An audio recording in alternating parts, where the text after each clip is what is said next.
नमस्कार, आप देख रहे हैं के न्यूज इंडिया का खास कार्यक्रम देवभूमि का दंगल और मैं हूं आपके साथ गरिमा वाजपेयी। आज देवभूमि के दंगल में हम बात करेंगे इन्वेस्टर्स समिट से आस और निवेश का प्रयास।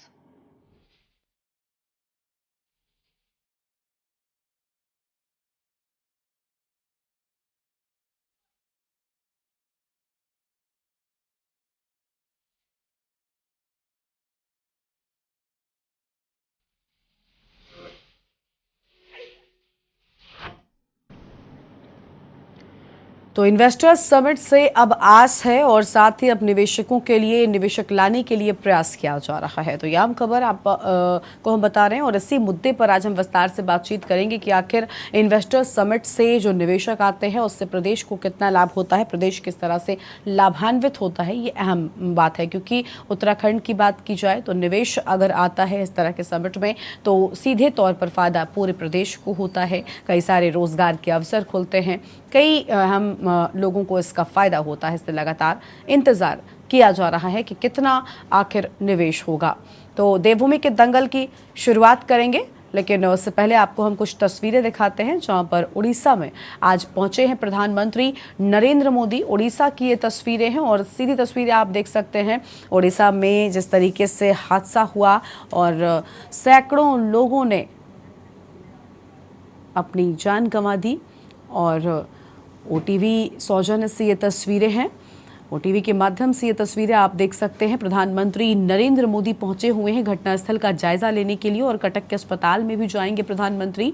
तो किस कदर मौत का साया यहाँ पर मंडराया और हजारों लोग इस हादसे में गंभीर रूप से घायल हो गए, सैकड़ों लोगों की जान चली गई, लगभग 250 से ज्यादा लोगों की जान गई है। बेहद भीषण हादसा, जिन तस्वीरों को देखकर पूरे देश का दिल झकझोर उठा, हर तरफ चीख पुकार मच गई, उसकी तस्वीरें आपको हम दिखा रहे हैं। और आज उसी घटनास्थल का जायजा लेने के लिए खुद यहाँ पर पहुंचे हैं प्रधानमंत्री नरेंद्र मोदी और कहा यह जा रहा है कि वो यहाँ पर घायलों से भी मुलाकात करेंगे। उड़ीसा के बालासोर पहुंचे हैं प्रधानमंत्री नरेंद्र मोदी और यहाँ पर जायजा ले रहे हैं और कहा यह जा रहा है कि अस्पताल भी जाएंगे। अस्पताल में जो लोग गंभीर रूप से घायल हैं उनके परिजनों से मिल सकते हैं। हादसे वाली जगह का फिलहाल जायजा ले रहे हैं। देखिए किस कदर ये तस्वीरें सामने आई, परेशान कर देने वाली, पूरे देश ने देखी। देश का सबसे बड़ा ये हादसा जहाँ पर लगभग 250 से ज्यादा लोगों ने अपनी जान गंवा दी। भीषण ट्रेन हादसे के पीड़ितों से मिलेंगे प्रधानमंत्री मोदी। न जाने कितने परिवार इस हादसे में तबाह हो गए। आज उसी हादसे के घटनास्थल का जायजा लेने के लिए उड़ीसा के बालासोर पहुंचे हैं प्रधानमंत्री नरेंद्र मोदी। रेल मंत्री अश्विनी वैष्णव भी साथ में मौजूद हैं जो कि पूरी जानकारी दे रहे हैं। लगातार यहां पर जो रेस्क्यू है वो भी किया गया है और अब तक ट्रेन हादसे में 288 लोगों की जान गई है।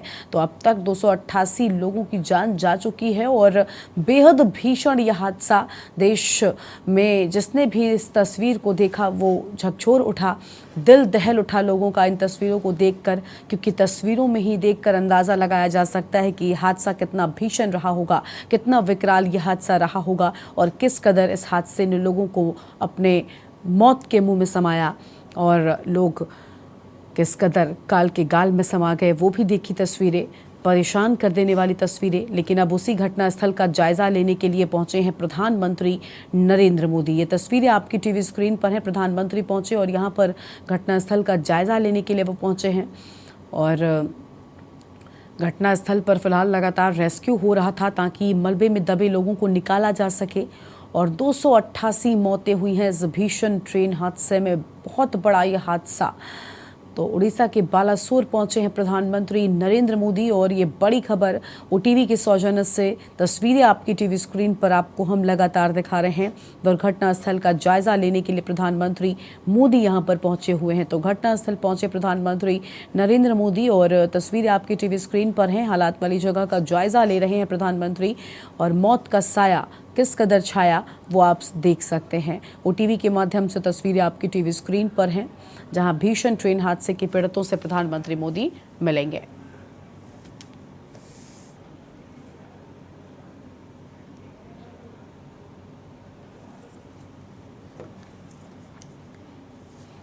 तो बेहद भीषण यह हादसा था उड़ीसा में, जिसने सैकड़ों लोगों की जान गंवा दी गई और आपको बता दें कि कई सारे लोग इस हादसे में घायल भी हो गए हैं।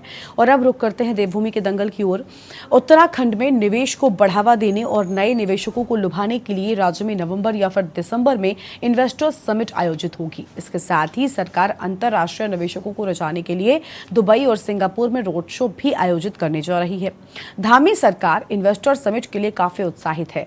सीएम धामी ने इस संबंध में बैठक करते हुए सभी अधिकारियों को समय से पहले सभी तैयारियों को पूरा करने के निर्देश दिए। सीएम धामी ने बताया कि राज्य में इन्वेस्टर समिट के शुभारंभ के लिए प्रधानमंत्री मोदी से अनुरोध किया है।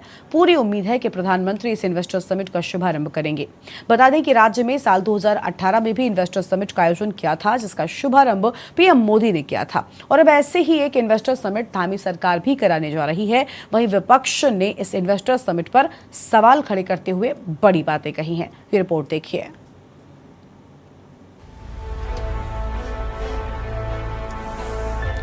उत्तराखंड में निवेश को बढ़ावा देने और नए निवेशकों को लुभाने के लिए राज्य में नवंबर या दिसंबर में इन्वेस्टर्स समिट आयोजित होगी। इसके साथ ही सरकार अंतर्राष्ट्रीय निवेशकों को रिझाने के लिए दुबई और सिंगापुर में रोड शो भी आयोजित करने जा रही है। धामी सरकार इन्वेस्टर समिट के लिए काफी उत्साहित है। सीएम धामी ने इस संबंध में बैठक करते हुए सभी अधिकारियों को समय से पहले सभी तैयारियों को पूरा करने के निर्देश दिए।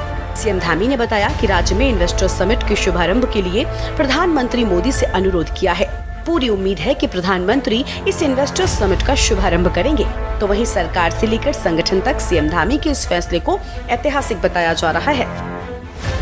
देखिए, इन्वेस्टर समिट होना है, इन्वेस्टर समिट सक्सेसफुल हो और प्रदेश में औद्योगिक गतिविधियां बढ़ें, एक माहौल बने, उसके लिए सरकार प्रयासरत है। और मैं समझता इसका विरोध नहीं होना चाहिए, इसका स्वागत होना चाहिए कि प्रयास हो रहे हैं। त्रिवेंद्र जी के समय भी इन्वेस्टर समिट हुआ था, उसके बाद काफ़ी निवेश यहाँ पर आया, उसके बाद फिर प्रयास हो रहे हैं। तो मैं समझता हूँ ये सकारात्मक चीज़ें हैं। हर चीज़ का विरोध करना राजनीतिक कारणों से उचित नहीं है, उनको भी इसका स्वागत करना चाहिए। बता दें कि राज्य में साल 2018 में भी इन्वेस्टर्स समिट का आयोजन किया गया था, जिसका शुभारंभ भी पीएम मोदी ने किया था। इस इन्वेस्टर्स समिट में 1,20,000 करोड़ के राज्य में निवेश का दावा किया गया था। हालांकि धरातल पर ऐसा देखने को तो नहीं मिला। हालांकि अब एक बार फिर से ऐसे ही एक इन्वेस्टर्स समिट धामी सरकार भी कराने जा रही है। विपक्षी दलों का कहना है कि पहले इन्वेस्टर्स समिट में भी जनता को ऐसे झूठ सपने दिखाए गए थे और अब एक बार फिर से सरकार ऐसा कर रही है। इसके साथ ही आम आदमी पार्टी का कहना है कि सरकार का ये फैसला राज्य पर वित्तीय बोझ बढ़ाने वाला फैसला है। राज्य पहले ही कर्ज के बोझ तले दबा है। रावत जी के टाइम पर 60 से 70 करोड़ रुपए की लागत से 2 या 3 दिन यहाँ इन्वेस्टर्स समिट चला और 1,40,000 के MOU साइन होने की बात इनके सभी पदाधिकारियों और प्रवक्ताओं के द्वारा मीडिया चैनल्स में गला फाड़ फाड़ कर बताया गया। लेकिन धरातल पर 20,000 करोड़ भी नहीं उतरा। अगर उतरा होता तो हमारे लाखों की संख्या में युवा जो हैं वो सड़कों पर लाठियों से मार नहीं खा रहे होते, इतनी बड़ी संख्या में यहाँ बेरोजगारी नहीं होती। और अब फिर हम सुन रहे हैं कि धामी सरकार भी इन्वेस्टर समिट करा रही है। इसके नतीजे तो आने वाले दिनों में ही पता लगेंगे। लेकिन ये जो रोड शो की बातें सुनने में मिल रही हैं कि सिंगापुर और किसी देश में ये रोड शो करेंगे, तो रोड शो से कब कोई इन्वेस्टर आया है? घर में नहीं दानी और अम्मा चली बुनानी। और दूसरा कहते हैं कि फूक झोपड़ी और देख तमाशा। जिस राज्य का कुल राजस्व प्राप्ति 50,000 करोड़ से कम हो और उस राज्य पर 80,000 करोड़ का इस समय और अगले साल का लक्ष्य 1 लाख करोड़ कर्ज का है, जिस राज्य के कर्मचारियों के वेतन पर 18,000 करोड़ का हर साल सरकार कर्ज लेती हो और जिस राज्य के बजट में केंद्र सरकार 10,000 करोड़ की कटौती करने जा रही हो, स्मार्ट सिटी के 500 करोड़ की कटौती कर दी, जोशी मठ के लिए 2,000 मांगे, वो पैसा केंद्र ने नहीं दिया। 4 धाम यात्रा के लिए भी इन्होंने 1,000 करोड़ की मांग की, वो पैसा नहीं दिया। खनन की इनकम में अभी जो कल कैबिनेट की बैठक हुई उसमें फेरबदल करके उसके जो जुर्माने की रकम थी वो आधी से भी कम कर दी। कुल मिलाकर राज्य में होने वाली इन्वेस्टर्स समिट से पहले ही विपक्ष ने इस पर सवाल खड़े कर दिए। विपक्ष के सवालों से भी इनकार नहीं किया जा सकता। सवाल ये है कि क्या राज्य में निवेश बढ़ाने का इन्वेस्टर्स समिट ही एकमात्र रास्ता है? क्या त्रिवेंद्र सरकार के कार्यकाल में हुई समिट से राज्य में निवेश बढ़ा? क्या सरकार का एक बार फिर इन्वेस्टर समिट कराना राज्य में बोझ बढ़ाने वाला फैसला नहीं है? देखना होगा धामी सरकार के इन्वेस्टर समिट से राज्य में कितना निवेश आता है। Bureau report, Uttarakhand.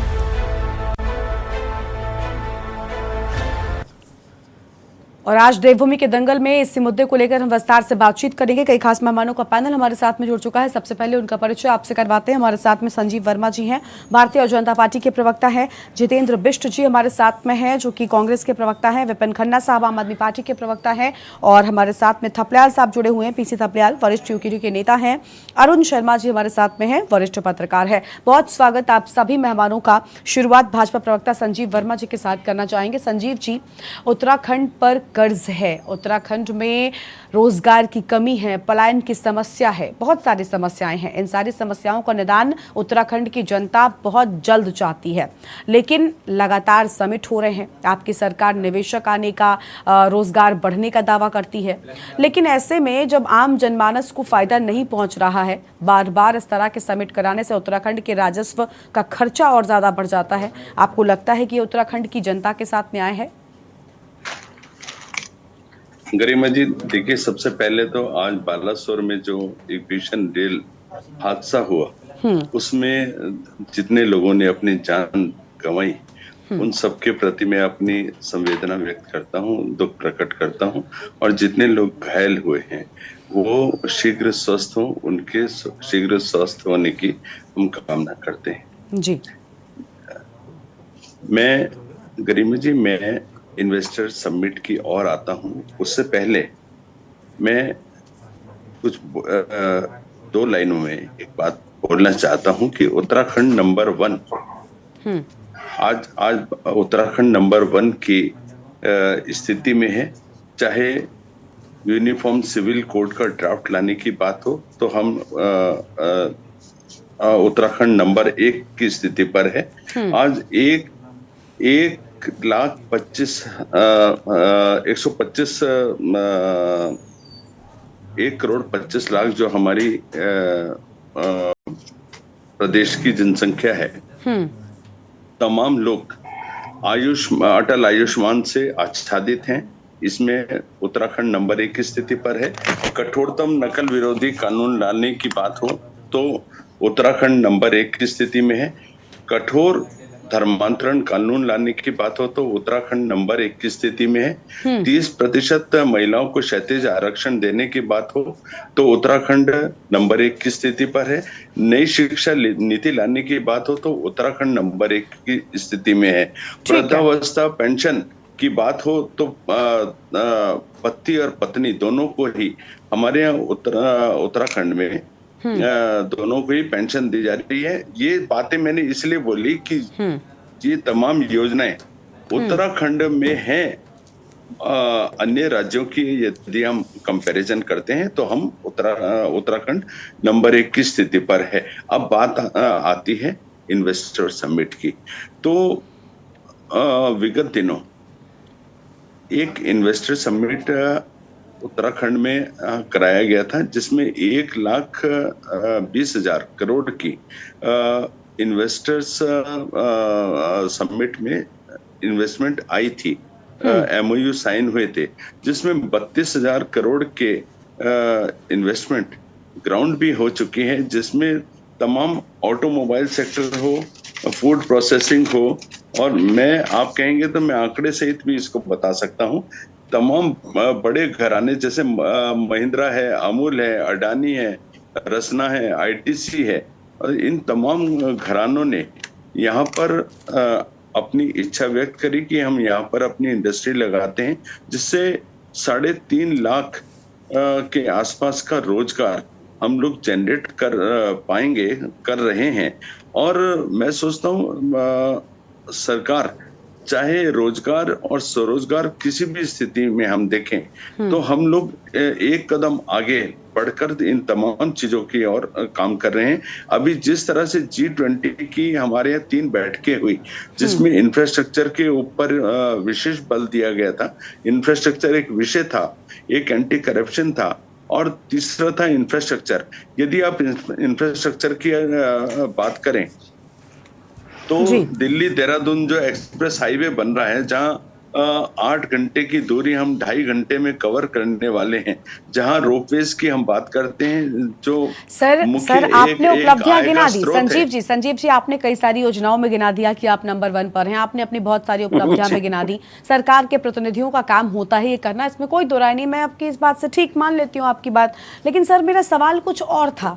मेरा सवाल था कि भाई उत्तराखंड की जनता को कितना फायदा हो रहा है। आपने कहा कि आप इन सारी चीजों पर नंबर 1 है। सबसे पहले आपने कहा कि यूसीसी में आप नंबर 1 है। बात यहां पर यह नहीं है कि आप नंबर 1 है या नंबर 2 पर हैं। सवाल यह है कि उत्तराखंड की जनता की पहली डिमांड क्या थी जो आपने पूरी की है। क्या उत्तराखंड की जनता ने आपसे यूसीसी को लेकर कोई बात कही थी? आपके विपक्षी भी ये कहते हैं कि आप तो खुद इसे मुद्दा बनाते हैं, आप कहते हैं कि हम नंबर 1 बन गए, जबकि जनता की ये मांग है ही नहीं। तो जिन चीजों से जनता का फायदा है, जो चीजें जनहित से जुड़ी हैं, जनता के सरोकार की हैं, उन पर बात क्यों नहीं करते आप लोग? यूसीसी की यदि हम बात करते हैं, सबको समान न्याय, समान अधिकार देने की बात हमने करी। और यदि कांग्रेस पार्टी का मत इससे भिन्न है, तो कांग्रेस अभी जो यूसीसी के ऊपर हमने सर्वदलीय एक बैठक बुलाई थी, तब वो बैठक से क्यों नाराज हो गए, क्यों अपना पक्ष नहीं रखा, क्यों उन्होंने नहीं बताया कि हम इसके पक्ष में हैं या विपक्ष में हैं या विरोध में हैं। आखिर आपको अपना स्टैंड तो कहीं ना कहीं क्लियर करना चाहिए ना। यदि आप विपक्ष में भी हैं तो आप बताइए कि हम इसका विरोध करते हैं। आप आइए ना, खुल के आइए। सर लेकिन अगर आप इतने निवेशक लेकर आते हैं, देखिए हम यूसीसी पर आज चर्चा नहीं कर रहे हैं, आपने एक मुद्दा रखा था इसलिए मैंने उस पर अपनी बात कही। लेकिन सबसे बड़ी बात यह है कि निवेशक अगर आप लेकर आते हैं तो प्रदेश में रोजगार के अवसर क्यों नहीं बढ़ते? प्रदेश के बच्चों को अभी भी पलायन क्यों करना पड़ जाता है? बड़ी बात तो यह है ना कि अगर निवेशक आ रहे हैं, निवेश उत्तराखंड में किया जा रहा है, तो उसमें बहुत सारे फायदे होते हैं। जब भी कोई निवेशक आता है, निवेश होता है, इस तरह के समिट होते हैं, तो ऐसे में फायदा होना चाहिए। आम जनमानस को लग रहा है कि आप लगातार इवेंट्स करा रहे हैं जिसमें उत्तराखंड के राजस्व का पैसा खर्चा होता है। तो बात तो ये भी है ना कि देखिए गरिमा जी, देखिए उत्तराखंड की जो आज ये जी संजीव जी, उत्तराखंड की जो बेरोजगारी दर है 1.1% है। सर आंकड़ों में और सच्चाई में बहुत अंतर है साहब। अगर बेरोजगारी इतनी कम होती तो पलायन जैसा शब्द उत्तराखंड के अस्तित्व में आता ही नहीं। उसके नाम के साथ पलायन जुड़ा हुआ है। अगर ये सच्चाई होती तो पलायन उत्तराखंड के युवाओं को नहीं करना पड़ता, दूसरे प्रदेशों में जाकर वो रोजगार की तलाश नहीं करते। अगर ये सच होता तो ये बात से आप भी वाकिफ होंगे, भले ही सरकार का नुमाइंदा होने के नाते इस बात को टीवी स्क्रीन पर खुलकर कह ना पाए। गरिमा जी, देखिए जिस तरह से होम स्टे की योजना हमारी सरकार लेकर आई है, वो पलायन को रोकने की दिशा में एक बहुत महत्वपूर्ण कदम है। और मैं सोचता हूँ घर बैठे युवाओं को रोजगार मिल रहा है। वो न केवल अपने को रोजगार बल्कि और दूसरों को रोजगार देने की स्थिति में आज हैं। जिस प्रकार से जैविक खेती की और प्रदेश बहुत आगे बढ़ा है, जिस तरह से ठीक है संजीव जी आपके पास आएंगे छोटे से ब्रेक के लिए रुक रहे हैं। संजीव जी आपके पास आएंगे, अपनी चर्चा को जारी रखेंगे। और देवभूमि के दंगल में आज हम बात कर रहे हैं कि आखिर निवेशक जो आते हैं वो प्रदेश को कितना फायदा पहुंचाते हैं और ऐसे समिट से प्रदेश कितना लाभान्वित होता है। और चर्चा करने के लिए हमारे साथ में खास मेहमानों का पैनल लगातार बना हुआ है। संजीव जी की बात हमने सुना, कांग्रेस प्रवक्ता हैं जितेंद्र बिष्ट साहब, उनके पास चलते हैं। जितेंद्र जी, संजीव जी ने अपने सरकार की सारी उपलब्धियों को फिलहाल यहाँ पर गिना दिया। उन्होंने कहा कि वो हर चीज में नंबर 1 है। अगर ऐसे सच है तो आखिर ये बेरोजगारी, पलायन या फिर बहुत सारी समस्याएं हैं, ये सब कहां से आ जाते हैं? और बहुत आंकड़ा तो 0.1 मुझे लगता बता रहे थे। तो ये आंकड़ा अगर बेरोजगारी का है तो बच्चे पलायन करने को मजबूर क्यों हैं? इस पर आपका क्या कहना है? संजीव जी, मैंने बहुत वक्त आपको दिया, मैं आपके पास फिर से आऊंगी। अभी फिलहाल और मेहमानों को जोड़ लेते हैं। जी संजीव जी, आप कुछ कहना चाहते हैं, करेक्ट करना चाहते हैं तो कर सकते हैं।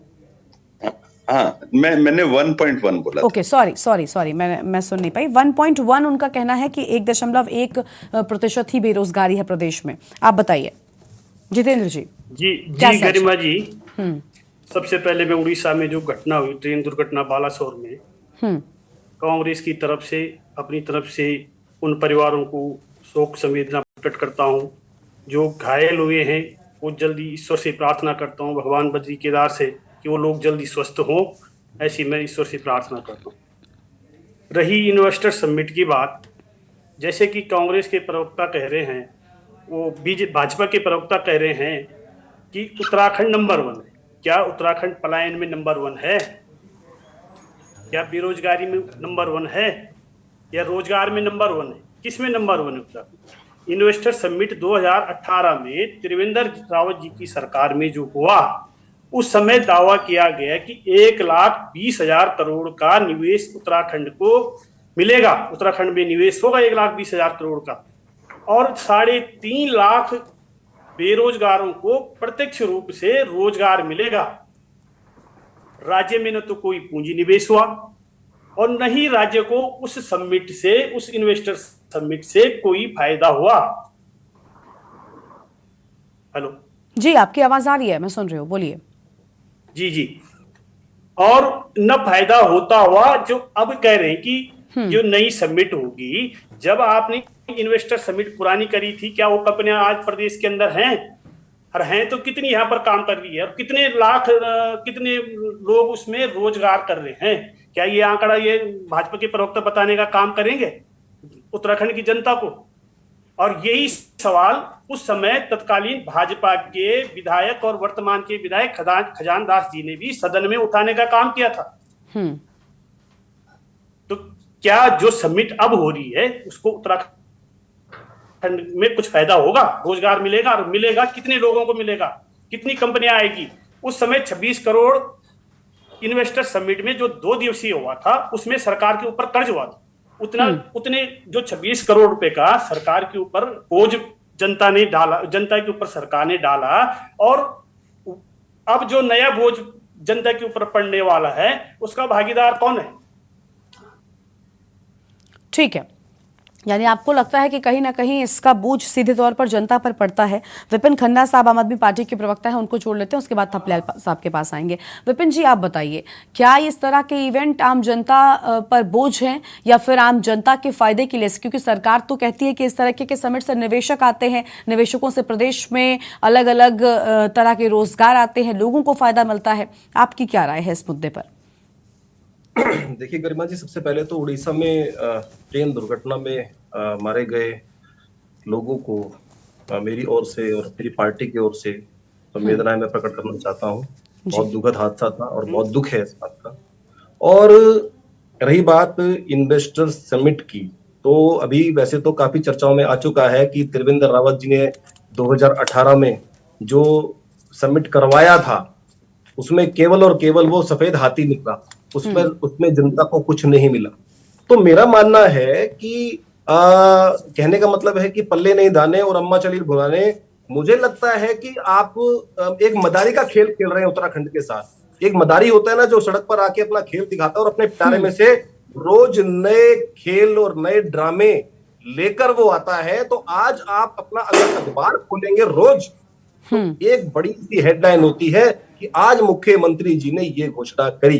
कभी मुख्यमंत्री जी कहते हैं हम छात्रवृत्ति दिलवाएंगे, कभी मुख्यमंत्री जी कहते हैं हम अपने युवाओं को विदेश में नौकरी दिलवाएंगे, उत्तराखंड में बेच देंगे भले ही, लेकिन विदेश में जरूर दिलवाएंगे। कभी मुख्यमंत्री जी कहते हैं कि हमारे सांसद हैं और हमारे विधायक हैं, वो प्रभारी मंत्री बन के उत्तराखंड के गांव में कस्बों में जाएंगे, जनता की आवाज बनेंगे। कभी कहते हैं कि हमारे अधिकारी जाएंगे, लेकिन सिफर होता कुछ भी नहीं। अभी भारतीय जनता पार्टी के मेरे बड़े भाई प्रवक्ता जो बोल रहे थे कि उत्तराखंड नंबर 1, शिक्षा की बात नहीं करी उन्होंने, 29वां नंबर है। स्वास्थ्य की बात नहीं करी उन्होंने, तो बदहाल व्यवस्था उत्तराखंड के अंदर स्वास्थ्य की है उसकी बात नहीं करी।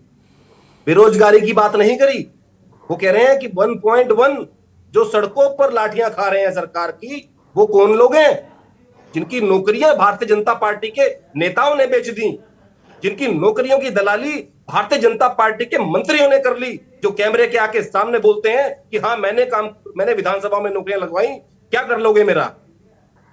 ये नंबर 1 है उत्तराखंड। आज बेरोजगारी, उसके बाद पलायन आयोग इन्होंने बनाया था, वो पलायन आयोग पलायन करके देहरादून में बैठा हुआ है और वो सफेद हाथी बना हुआ है, केवल तनख्वाहें दे रही है सरकार उनको। ये पलायन आयोग का जो मैं बता रहा हूं कच्चा चिट्ठा, उसकी बात इन्होंने नहीं करी।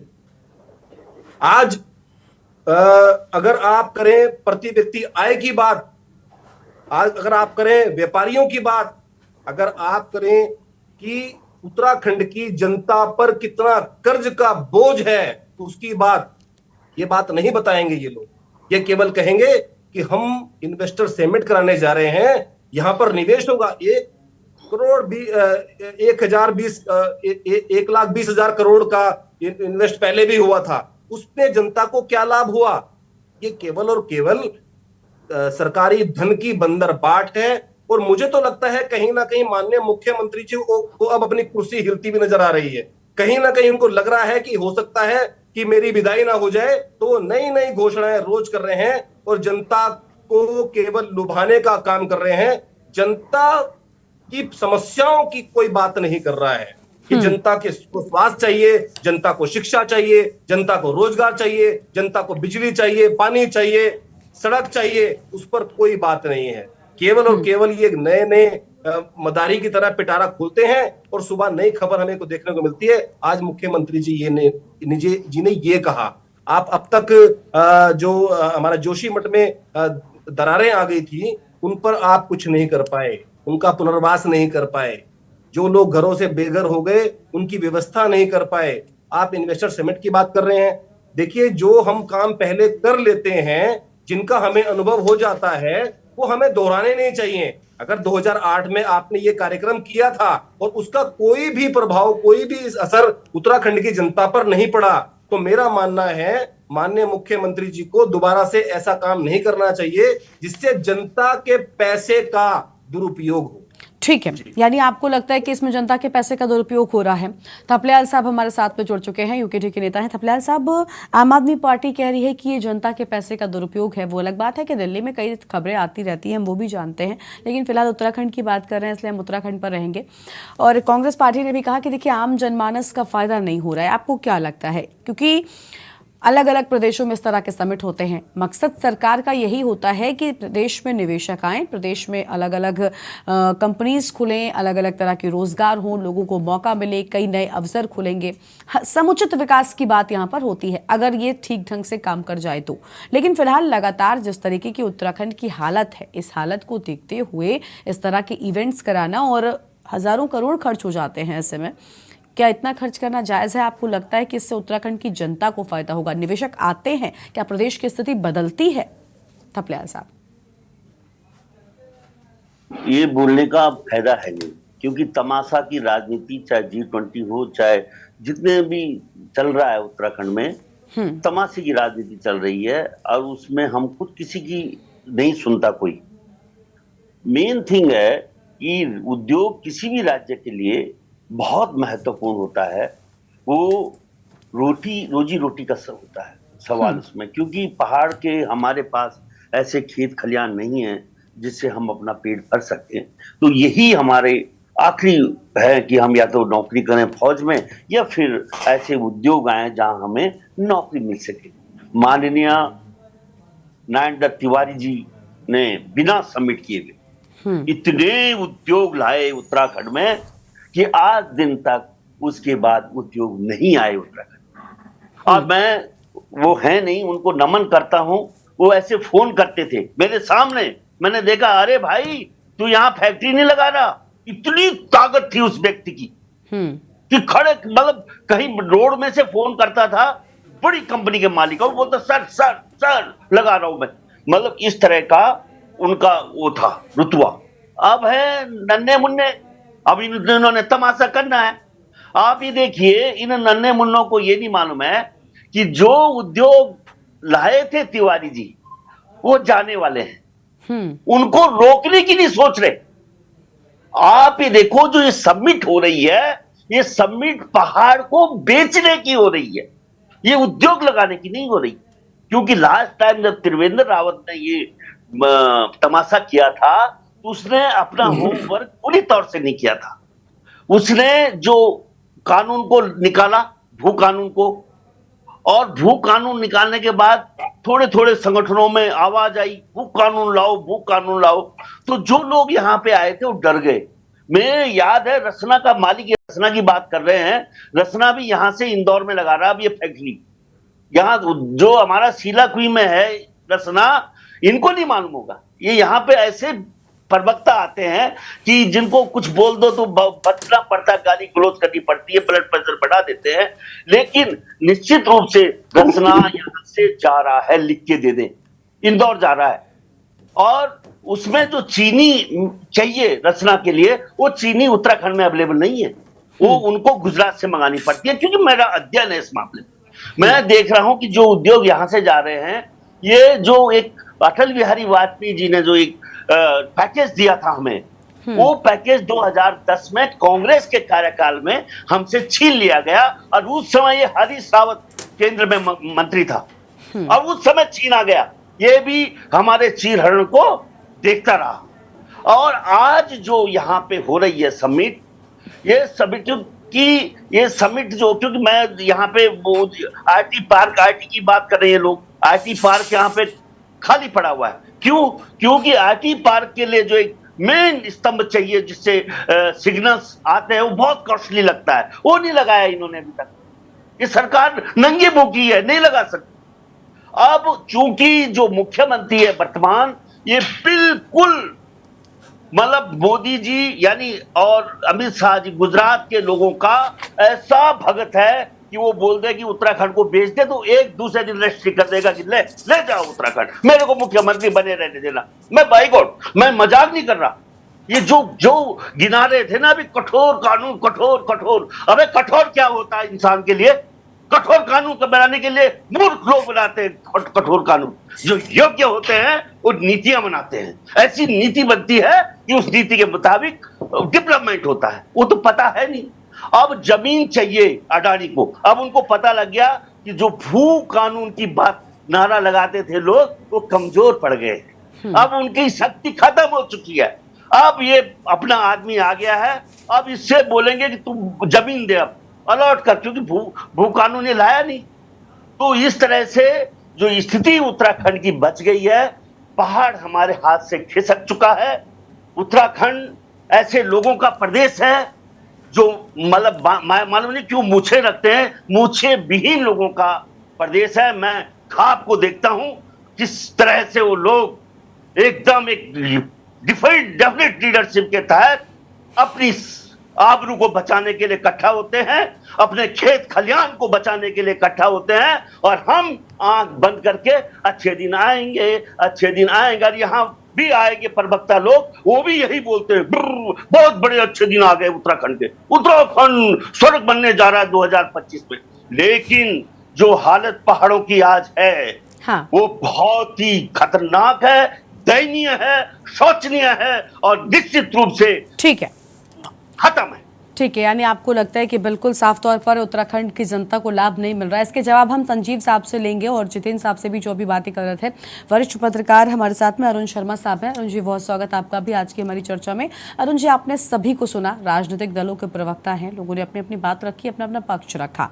आप आम जनमानस की बात करते हैं, क्योंकि आप पत्रकार हैं, आप वहाँ के निवासी भी, इसलिए मैं आपसे जानना चाहती हूँ कि आखिर क्या वजह है कि एक इतने बड़े इवेंट को लेकर विपक्ष कहता है कि फ़ायदा नहीं होगा, और कहीं ना कहीं सरकार के जो इम्प्लीमेंटेशन होता है उसमें कमी रह जाती है। आप इतने बड़े इवेंट्स करते हो, बीजेपी की वैसे भी आदत है कि कोई भी काम करते हैं तो वो उसको इवेंट के तौर पर देखते हैं, क्योंकि ये चीज़ें दिखती हैं, आम जनमानस की नज़र में आती हैं। लेकिन क्या इनसे फ़ायदा हो रहा है, ये बड़ी बात है। आपको क्या लगता है, आपकी राय क्या है?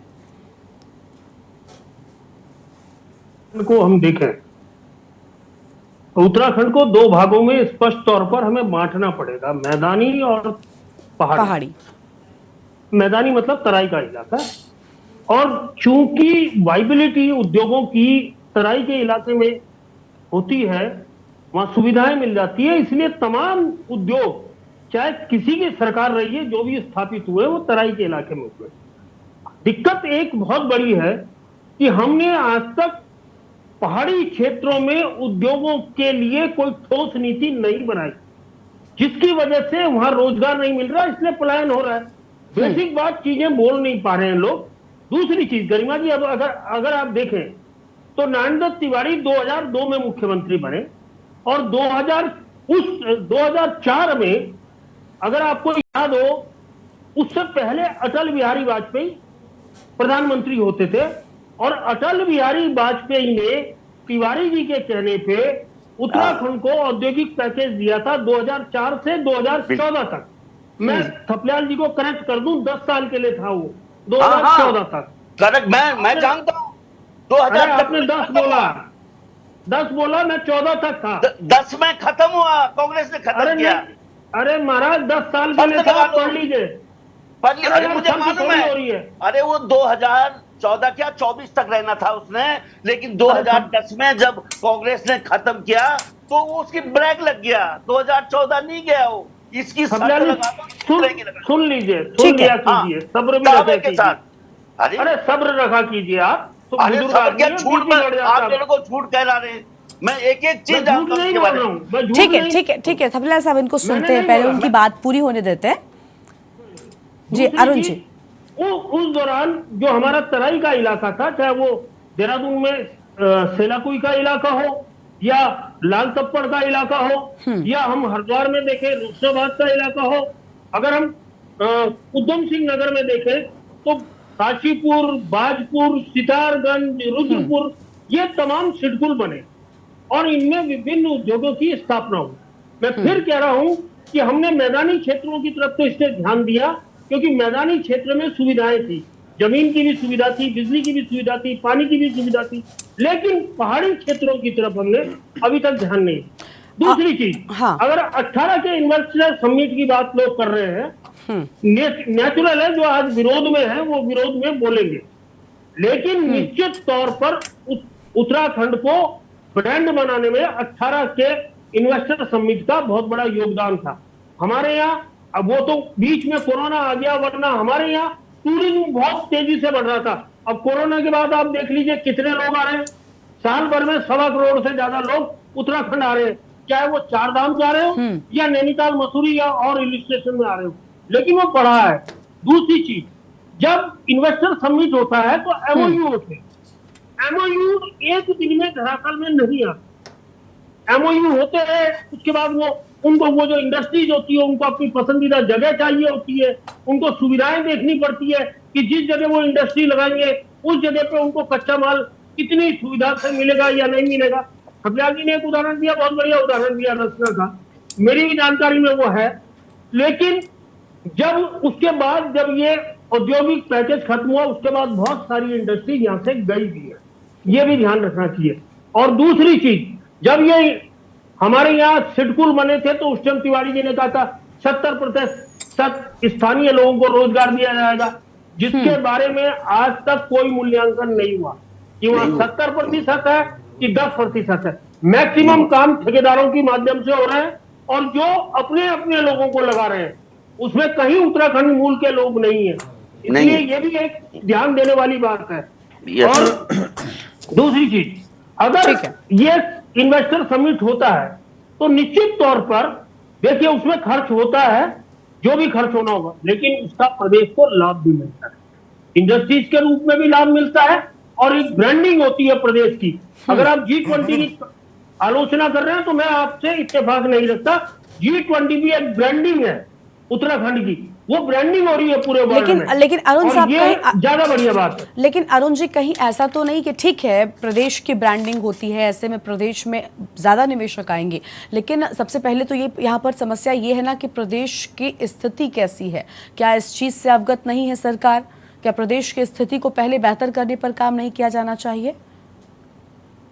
अरुण जी, तो ये किया जा रहा है, प्रदेश की स्थिति को बेहतर करने के लिए ही किया जा रहा है। ठीक है, आपके घर में मेहमान आएंगे तो आप चाय पानी पिलाएंगे या नहीं पिलाएंगे, ये तो बता दीजिए। वो कोई भी हो, तो अगर थोड़ी खातिरदारी उनकी हो जाती है तो क्या फर्क पड़ रहा है उससे। ठीक है, ठीक है। संजीव साहब हमारे साथ में लगातार बने हुए। संजीव जी, अभी आपने सभी अपने विरोधी दलों की जो बातें कही गई उसको नोट डाउन भी कर लिया है। अब हम चाहते हैं कि अगर आप कुछ कहना चाहते हैं जवाब में तो कह सकते हैं। अभी अरुण जी ने कहा कि ठीक है भाई, मेहमान आते हैं, मेहमानों का स्वागत करना हमारा फर्ज है। मैं भी इस बात से ताल्लुक रखती हूँ कि मेहमान आते हैं, उनका स्वागत किया जाना चाहिए।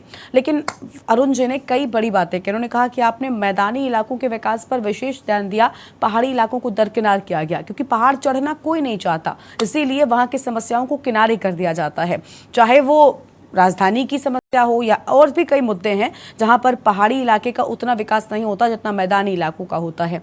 क्या वजह है? जब नेता और बड़े लोग ही पहाड़ चढ़ना नहीं चाहेंगे क्योंकि आपको पता है वहां पर आपने सुविधाएं आम जनमानस को नहीं दी हैं, तो भला पूरे उत्तराखंड का समुचित विकास कैसे संभव होगा? और ऐसे में जब आम नेता लोग ही नहीं जाएंगे तो अगर कोई फैक्ट्री अपनी लगाता भी है, कोई निवेशक आते भी हैं, तो भला वो पहाड़ी इलाकों का रुख क्यों करेंगे जहां पर पहले ही रिसोर्सेज की कमी होगी? गरिमा जी, मैं बारी बारी आपकी बात पे आता हूँ जी। देखिए, सबसे पहली बात तो ये है कि भारतीय जनता पार्टी की जब जब सरकारें आई, हमने उत्तराखंड को विशेष वरीयता दी है और उत्तराखंड के लिए राजनीति से ऊपर उठते हुए, ये बात मैं आपको इसलिए कह रहा हूँ कि 2002 में स्वर्गीय एनडी तिवारी जी की अध्यक्षता में जो कांग्रेस नीत सरकार थी, उस समय राज्य में हमारी सरकार नहीं थी, किंतु केंद्र में स्वर्गीय अटल बिहारी वाजपेयी जी की सरकार थी और उन्होंने उत्तराखंड के युवाओं का भला देखते हुए या उनका विकास का एक सोच रखते हुए उत्तराखंड राज्य को विशेष राज्य का दर्जा दिया। उत्तराखंड राज्य को 1000 करोड़ का पैकेज देने का काम किया ताकि यहाँ का बहुत तेजी के साथ इंडस्ट्रियलाइजेशन हो, यहाँ पर नए नए उद्योग लगे, यहाँ के युवाओं को रोजगार मिले।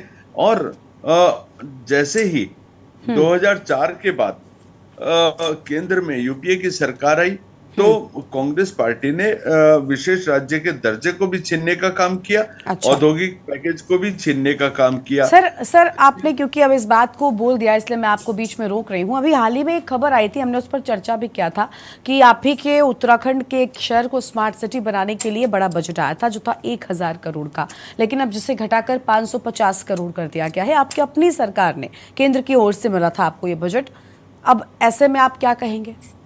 अभी आप इसी बात को लेकर यूपीए पर हमला बोल रहे थे। आपकी अपनी सरकार में, जब केंद्र में भी आपकी तो डबल इंजन की सरकार है, केंद्र में भी आप हैं, प्रदेश में भी आप हैं, तब भी आपके बजट को अधूरा कर दिया जा रहा है। गरिमा जी, देखिए, बजट को आधा अधूरा नहीं किया गया। उसमें पहले ये पूरा का पूरा सेंटर इसको बियर कर रहा था, अब इसमें कुछ अंश सेंटर बियर कर रहा है, कुछ अंश राज्य बियर कर रहा है। और इसके साथ साथ केंद्र सरकार के माध्यम से केंद्र सरकार ने ये भी कहा है कि किसी भी योजना परियोजना में किसी भी प्रकार की कमी नहीं आने दी जाएगी। और जिस प्रकार से मैंने पूर्व में, एक होता है शुरू से ही ना देना और एक होता है देकर वापस ले लेना। आप मानेंगे इस बात को? अगर यही कदम अभी आपके विपक्ष ने उठाया होता तो वो आप किस तरीके से कहते? 1000 करोड़ को घटाकर 550 करोड़ कर दिया गया और आप कह रहे हैं कि उसमें कोई एक्शन नहीं लिया गया। गरिमा जी, देखिए, समय समय पर जो नीतियां होती हैं वो उनमें कुछ चेंजेस आते हैं और मैंने आपको पहले ही कहा है कि केंद्र ने पूरी तरह से राज्य को, उत्तराखंड राज्य को, माननीय मुख्यमंत्री जी को आश्वस्त किया है किसी भी योजना परियोजना में किसी भी प्रकार की धन का कमी नहीं आने दी जाएगी। ठीक है संजीव जी, लेकिन बड़ी हैरान कर देने वाली बात है कि भला ये किस तरह का आश्वासन हुआ? आपको लग रहा है कि इस बात पर कोई भी विश्वास करेगा? गरिमा जी, मेरे को आप बोलने नहीं दे रही। ठीक है, नहीं, मैंने आपको सबसे ज्यादा वक्त दिया संजीव जी, प्लीज। और आप कह रहे हैं मैं बोलने नहीं दे रही हूँ। ठीक है, नहीं, थोड़ा इंटरप्ट कर दे रही है ना। ठीक है, वक्त कम है एक्चुअली, जल्दी से अपनी बात को पूरा करिए। गरिमा जी, देखिए, जिस तरह से अभी G20 समिट हुआ तो G20 समिट में हमारे जितने विकसित देशों से तमाम प्रतिनिधि आए थे, उन्होंने हमारे जो भौगोलिक स्थिति है उत्तराखंड की टूरिज्म के दृष्टिगत जो एक बहुत अनुकूल है, तो उन्होंने यहाँ पर अपना इसको जानने का प्रयास किया और यहाँ पर विदेशी निवेश के लिए भी एक तरह से एक अच्छा माहौल बना है। और मैं सोचता हूँ विदेशों से भी एक अच्छा निवेश आने की ठीक है, हमारी देखिए प्रबल अभी उम्मीद संजीव संभावना जी है। पूरे प्रदेश को है कि निवेशक आए, उत्तराखंड अगर मेजबान है तो ऐसे में उत्तराखंड का सबसे ज्यादा फायदा भी हो और विकास की बहार हो, जिसके लिए धामी सरकार लगातार दावे करती रहती है। हम भी यही उम्मीद करते हैं और उत्तराखंड की आपकी जनता भी आपसे यही उम्मीद लगाकर बैठी है। ठीक है, जल्दी से, वक्त की बहुत कमी है, अगर जल्दी से कुछ कहना चाहते तो कहिए प्लीज। गरिमा जी देखिए, जिस प्रकार से इंफ्रास्ट्रक्चर का डेवलपमेंट हाँ। उत्तराखंड में बहुत तेजी के साथ हो रहा है, जिस प्रकार सर किस तरह का डेवलपमेंट, आप स्मार्ट सिटी की बात मैंने कही, अभी देखा मैंने स्मार्ट सिटी के नाम पर सड़कों पर किस तरीके से आपने सड़कों की हालत खराब कर दी। सर प्लीज सर माफ कीजिएगा, वक्त की बहुत कमी है। मैंने डिबेट में आधा वक्त आपको लगभग दिया था, आप सत्ता के प्रतिनिधि है, मैंने आपको पूरा वक्त दिया था। माफी के साथ आप सबको यहाँ पर रोकेंगे। संजीव जी समझने का प्रयास करिए, वक्त की कमी है। आप सबका बहुत बहुत शुक्रिया अपनी बात यहाँ पर रखने के लिए। और देखिए इन्वेस्टर्स से आस है, निवेशक का प्रयास है, यही उम्मीद आम जनमानस लगा रहा है कि धामी का जो प्लान है वो पूरा हो और उत्तराखंड की आम जनता को फायदा हो। आप सबका बहुत शुक्रिया हमारे साथ आने के लिए और चर्चा में अपनी बात रखने के लिए। तो क्या बम्पर निवेश आएगा और क्या उत्तराखंड प्रदेश में युवाओं को जो आस है वो पूरी होगी, ये बड़ा सवाल। देवभूमि के दंगल में आज उतना ही। आप देखते रहिए के न्यूज़ इंडिया। नमस्कार।